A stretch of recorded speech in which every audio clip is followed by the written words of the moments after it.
प्यारे छात्र छात्राओं, पिछले दिनों मैंने आप लोगों को मेघदूतम पूर्व मेघ के 8 श्लोकों को बताया था। आज मैं आप लोगों को उनसे आगे के श्लोकों के बारे में बता रहा हूं। ताम चावश्यं दिवसगण ताम चावश्यम दिवस गणना तत्पराम एक पत्नी व्यापन्नाम विहत गति द्रक्ष्यसि भ्रातृजायाम आशा बंध कुसुम सदृशः प्रायसो यंगनानाम सद्यः पाति प्रणयी हृदय विप्रयोगे रुनद्धे। अर्थात यक्ष कहते हैं मेघ से कि हे मेघ, तू दिवस गणना अर्थात दिनों की गिनती, अवधि के दिनों को गिनने में लगी हुई, अतएव आशा में जीवित अपनी पतिव्रता भाभी को, यानी यक्ष मेघ को अपना भाई मानते हैं और अपनी पत्नी के बारे में कहते हैं कि वो तुम्हारी भाभी है, तो पतिव्रता भाभी को बिना किसी रुकावट के जाता हुआ अवश्य देखेगा, क्योंकि आशा का तंतु फूल की तरह कोमल, शीघ्र ही टूट पड़ जाने वाले स्त्रियों के प्रेम भरे हृदय को प्रायः वियोग में रोके रखता है। यहां कवि कालिदास कहते हैं कि वियोग में स्त्रियों का हृदय जो कोमल होता है, उसको फूलों के तंतु की तरह आशा का बंधन उसको रोके रहता है। तो यक्ष अपनी पत्नी के बारे में कहते हैं कि वह भी तुम्हारी भाभी जो है, मुझसे मिलने की आशा के द्वारा अपने हृदय को, प्रेम भरे हृदय को वियोग में रोकी हुई होगी। फिर 10वां श्लोक में कहते हैं, मंदं मंदं नुदति पवनश्चानुकूलो यथा त्वाम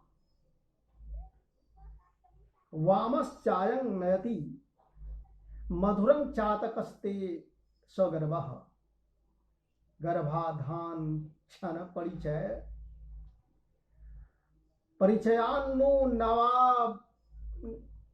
परिचयानुनमा बद्धमाला सेविष्यन्ते नयन सुभगं हे भवन्ति बलाकाः। इसमें यक्ष कहते हैं कि अनुकूल वायु तुझे धीरे धीरे ठीक ही ले जा रहा है। मंदंग मंदंग नुदति पवनः, धीरे धीरे पवन बह रहा है। अनुकूलो मतलब तुम्हारे अनुकूल,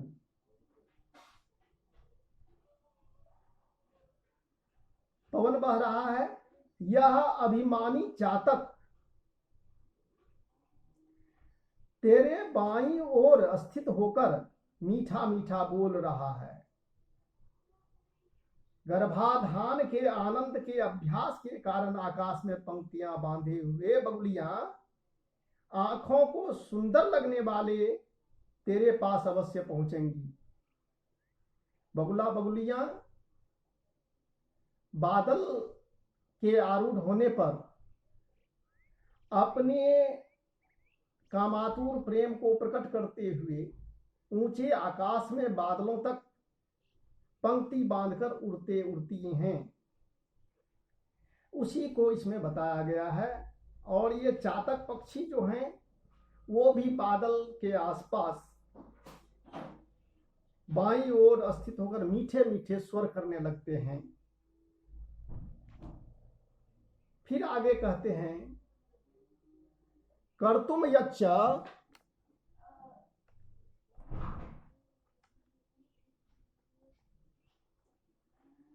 कर्तुम यच्च प्रभति महिमुच्छी महिमुच्छी लिंघ्रात पत्राम तच श्रुत्वा ते श्रवण सुभगं गर्जितं मानसोत्का आ कैलासाद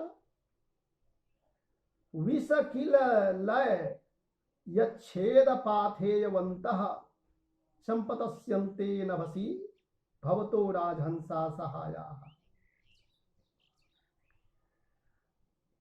जो पृथ्वी को उठी हुई कंदलिकाओं यानी छत्रक खुंभ रूपी छत्रों वाली बनाने में समर्थ है। वर्षा काल में जब वर्षा होती है तो जमीन पर बहुत जगह छत्रक यानी गोबर छत्ते वगैरह उगाते हैं।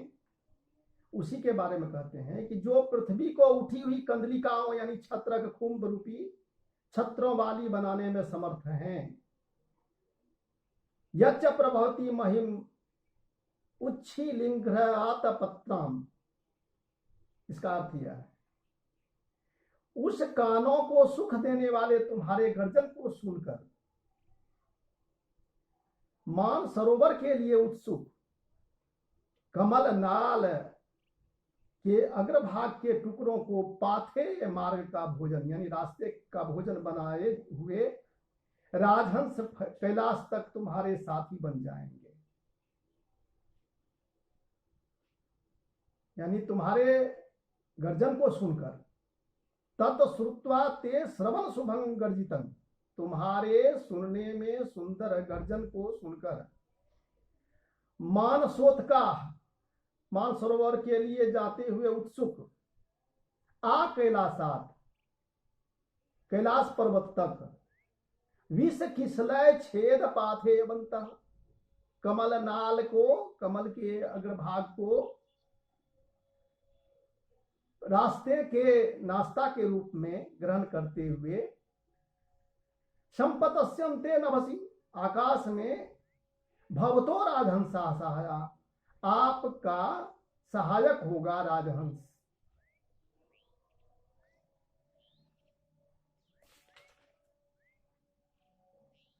आपृच्छस्व प्रिय सखम अममु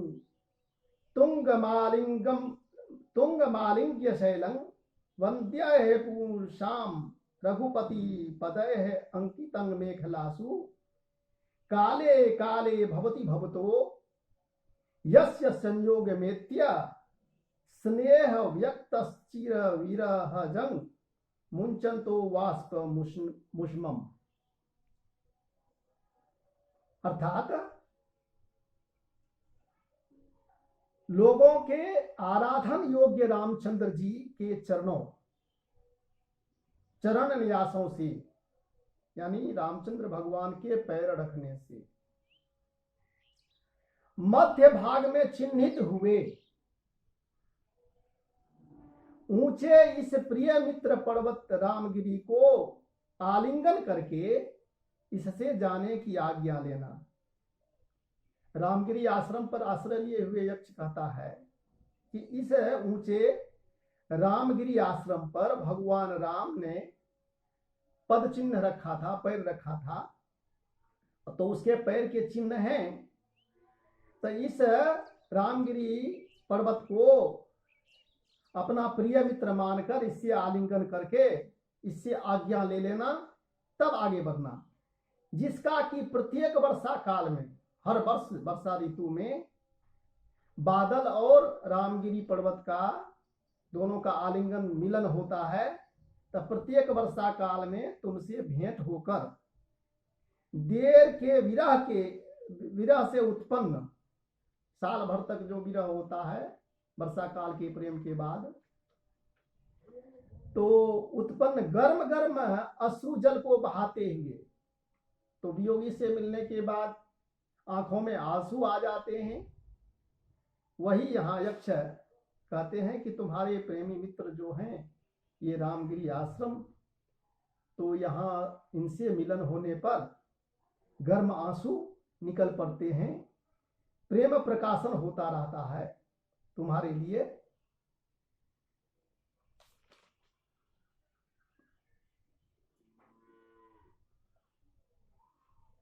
मार्ग तावत् श्रृणु,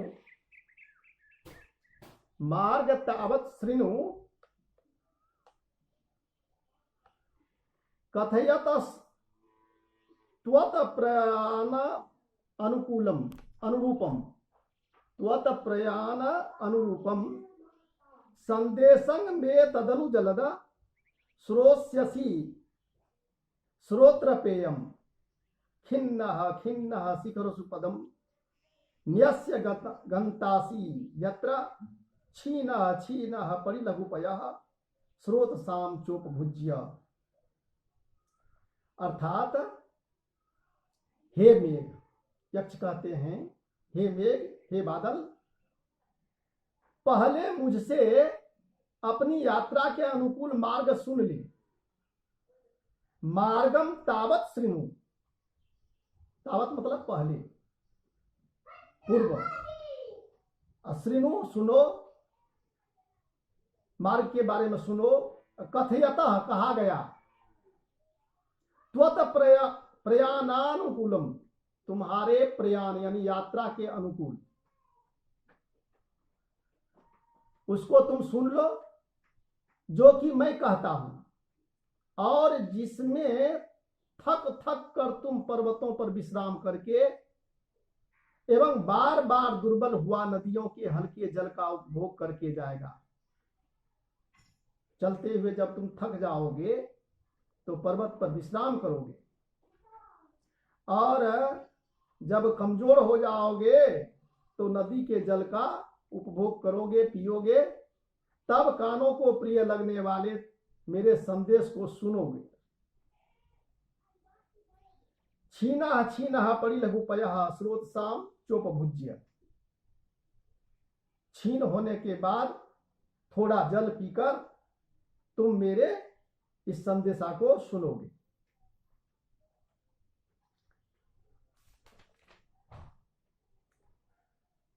फिर आगे कहते हैं 14वां श्लोक में, अद्रे श्रृंगं हरति पवना किंस्वित इति उन्मुखी भी दृष्टोत्साह चकित चकितं मुग्ध सिद्धांग नाभि स्थानात अस्मात् सरस निचुलादुत पतोदंग मुखः स्खं दिंग नागानां पथि परिहरन स्थूल हस्तावलेपन। अर्थात क्या पवन पर्वत की चोटी को उड़ाए ले जा रहा है।